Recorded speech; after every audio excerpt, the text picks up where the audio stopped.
All right, so I wanted to talk about something here, and usually I do my videos on YouTube. I use Zoom, and then I just post them here. But I decided to do this one on TikTok because it was more specifically about not really about a show, but about a certain point that I think it's overlooked by a lot of people, and that is the greats, people that are great at any martial art plus MMA, fighting, boxing, whatever, wrestling, jiu-jitsu. The great ones do not get discouraged by what their opponent is doing.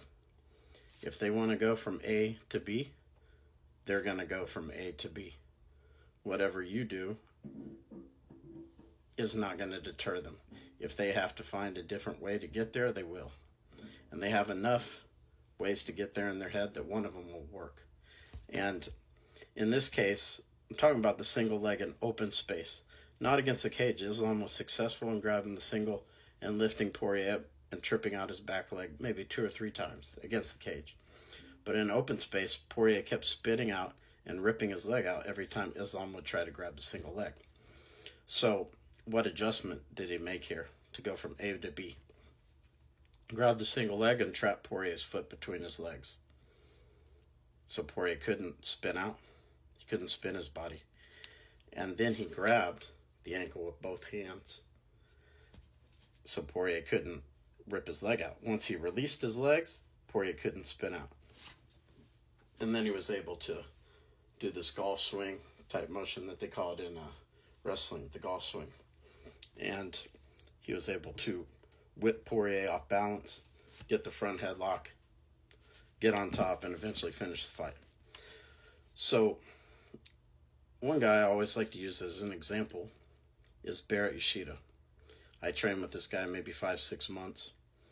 Not a long time, obviously, but he was the best guy I trained with in jiu-jitsu. And you can find him here at BARET 75.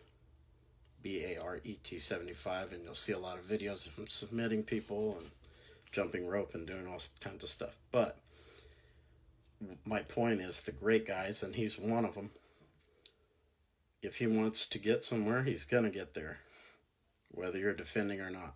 I remember I spent a lot of nights with them on my back, and I would try to defend the choke, and I would have some periods where I was doing it for a long time. But he didn't, he doesn't care about that kind of stuff. He's going to get it, and what you're doing is just feeble. It's temporary. Whether he does it quickly or he takes his time to get there, he's going to get from A to B. And this is what Islam also does, He tried to get to A to B a few different times, but eventually he found the right point to get there.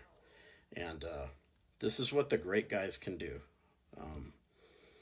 And there's only maybe 10%, 5% in these different various forms: mixed martial arts, jiu-jitsu, boxing. The really elite guys, the special people, this is what they can do that everyone else can't do. They can get to where they want to go, and what you do is not going to stop them. And I think it's a point that was overlooked in this fight. It's not something many people talk about, and Islam should get more credit for this.